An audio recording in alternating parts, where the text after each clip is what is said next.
La Russie a frappé très fort. Le bilan du côté de Zaporizhzhia ne cesse de s'alourdir. Mesdames et messieurs, Oussama Ben Zelensky est sorti de son silence.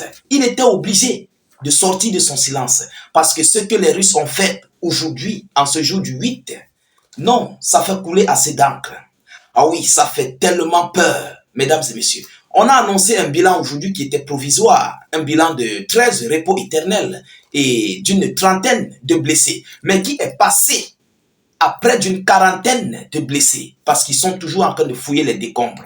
À titre de rappel, ça s'est passé dans la soirée du 8. Donc, vous pouvez comprendre à quel point il faut fouiller, même pendant la nuit, il faut fouiller. Et c'était tout un bâtiment, c'était l'immeuble tout entier qui a été frappé. Alors, qu'est-ce que M. Zelensky dit? Et pourquoi la Russie a frappé ce bâtiment? Pourquoi? Il faut que le monde sache pourquoi la Russie a frappé ce bâtiment. Et vous-même, vous allez comprendre, vous allez donner raison aux Russes pour le fait qu'ils ont frappé sur ce bâtiment. Je vous prie d'écouter cette vidéo jusqu'à la fin et surtout de partager, de donner à tous ceux-là qui veulent écouter pourquoi la Russie a frappé ce bâtiment. Et qu'est-ce que M. Oussama Ben Zelensky déclare par rapport à cette frappe russe. Mesdames et messieurs, rassurez-vous de sécuriser la vidéo avec un maximum de j'aime, partagez la vidéo dans tous les groupes possibles et surtout, mettez suffisamment de cœur et aussi de commentaires. Abonnez-vous à nos différents canaux YouTube, Facebook et activez la cloche de notification pour ne plus rater nos prochaines émissions. C'est très important. Alors, mesdames et messieurs, allons-y donc sur les déclarations de M. Oussama Ben Zelensky et puis nous allons voir ce que cette usine fabriquait. Vous comprenez? Voilà. Alors, Oussama Ben Zelensky dit, je cite, « Il n'y a rien de plus cruel. » C'est ce qu'il dit. Il n'y a rien de plus cruel. Écoutez, les Russes ont touché Zaporizhzhia avec des bombes aériennes. Il n'y a rien de plus cruel que de lancer les bombardements aériens sur une ville en sachant que de simples civils vont souffrir, a réagi sur Facebook le président ukrainien Volodymyr Zelensky. Est-ce que vous comprenez le sens? Il a oublié que lui-même il a envoyé des drones sur des bâtiments civils. Aujourd'hui, en ce jour du 8, il a envoyé des drones sur des infrastructures civiles. Et lui, il parle des zones d'habitation civile. Pourquoi? Est-ce qu'un site pétrolier est un lieu civil?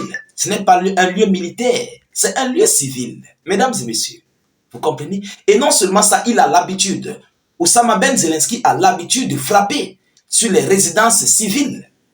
Oui, même avec les missiles américains Atakams, il le fait. Il l'a déjà fait à maintes reprises. Ça a déjà eu envoyé au repos éternel des enfants, des femmes en Russie. Vous comprenez? Mais aujourd'hui, c'est lui qui se plaint, il monte sur les réseaux, sur Facebook, sur ses pages Twitter pour écrire, pour envoyer le message à ses alliés. Alors, on va aller en profondeur. L'armée russe a intensifié ces derniers mois ses attaques sur le sud de l'Ukraine et multiplié des frappes sur Zaporizhzhia, une ville qui comptait 700 000 habitants avant la guerre. 2 frappes russes, le 6 et le 10 décembre 2024, y ont fait respectivement 10 et 11 repos éternels et plus de 40 blessés.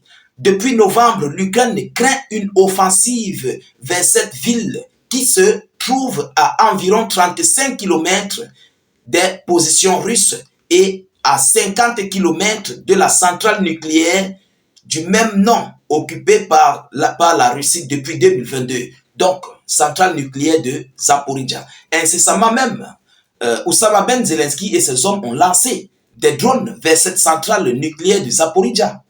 Oui, parce que pour lui, il veut complètement utiliser des actes barbares contre la Fédération de Russie.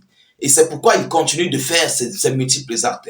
Alors, cette frappe a eu lieu alors que la Russie continue son avancée dans l'est du pays et que les affrontements se poursuivent dans la région russe de Kursk, dont les forces ukrainiennes occupent plusieurs centaines de kilomètres carrés. Les deux camps s'efforcent de cimenter leur position avant le retour de la Maison Blanche de Donald Trump, le 20 janvier, qui a dit vouloir œuvrer à mettre un terme à ce conflit. Alors, voilà ce que on nous dit après l'annonce de M. Oussama Ben Zelensky. Bon, maintenant, voyons voir ce que cette usine fabriquait. Mesdames et messieurs, l'usine Moteur Sich, bombardée aujourd'hui, fabriquait des moteurs. Il fabriquait des moteurs pour les drones à réaction Palianista. Voilà ce qu'il fabriquait. Il fabriquait des moteurs, des drones à réaction Paranista. Vous comprenez? Alors, déjà, c'est déjà une usine militaire. Vous savez pourquoi? On dit une infrastructure civile. Lorsqu'elle se transforme en un site militaire ou bien un site de transformation de matériel militaire, automatiquement, selon les lois de Genève, ce site est automatiquement une cible militaire. J'espère que nous sommes d'accord. On ne se fait pas erreur. Déjà, pourquoi? Parce que ces drones, ces moteurs de drones servent à l'armée ukrainienne de les adapter à leurs drones et de les envoyer sur le sol de la Fédération de Russie. Et automatiquement, avec la loi de Genève, ce site civil se transforme automatiquement en un site militaire. Donc, il faut que Zelensky comprenne que les Russes savent ce qu'ils font. Et il faut que le monde entier sache ce que la Russie a fait et pourquoi elle a fait cela. Voilà. Beaucoup de gens vont condamner les Russes, beaucoup de gens vont condamner la Russie, mais pourquoi la Russie a frappé? Évidemment parce que c'est un site civil qui s'est transformé en un site militaire et que l'Ukraine utilise ce site civil militaire pour ses besoins militaires. Automatiquement, selon la loi de Genève, ce site est directement considéré comme un site critique, donc un site ennemi. Est-ce que vous avez compris? Voilà, j'espère qu'il n'y aura pas des gens qui vont... Ok. Alors, avec ce prodige, Zelensky menaçait de bombarder le territoire russe jusqu'à 700 km de profondeur. Cependant, en réalité, les drones n'ont pas volé plus de 300 personnes et leur effet s'est avéré plus physiologique. Leurs moteurs ont été fabriqués chez Moteur Sich, qui a été bombardé aujourd'hui. En réalité, Moteur Sich, c'est une usine-industrie civile. En réalité, dans les normes, c'est comme ceux qui fabriquent des avions. Ils doivent commercialiser dans les normes pour les avions, pour des avions civils. Ils font dans les drones militaires ou bien des moteurs de drones. Bon, il y a plusieurs genres, il y a plusieurs styles de drones. Il y a des drones civils, il y a des drones militaires. Il y a les drones de reconnaissance. Mais ceux-là étaient plus affiliés au régime militaire de Kiev. Donc, c'est là-bas que Volodymyr Zelensky prenait les moteurs de drones pour adapter à ces drones et les envoyer sur la Russie. Et c'est pourquoi la Russie a frappé. Pourquoi? Parce que c'est une infrastructure déjà très critique pour le territoire russe. Vous comprenez? Et voilà pourquoi il y a eu des multiples repos éternels. Mais Volodymyr Zelensky ne parle pas de ça. Il ne dit pas pourquoi la Russie a frappé cette usine industrielle. Il n'annonce pas cela. Oui, parce qu'il sait qu'il a tort. Il n'a pas raison. Il a tort. Vous comprenez? Et comment se fait-il que vous prenez un site industriel, vous partez mettre où il y a des civils? Donc, pour lui, pour l'Ukraine, pour Oussama Ben Zelensky et ses alliés, ils se disent, en positionnant ce site-là, la Russie ne va pas frapper. Pourquoi? Parce que c'est une localité où il y a beaucoup de civils, où les gens circulent, où il y a beaucoup de monde.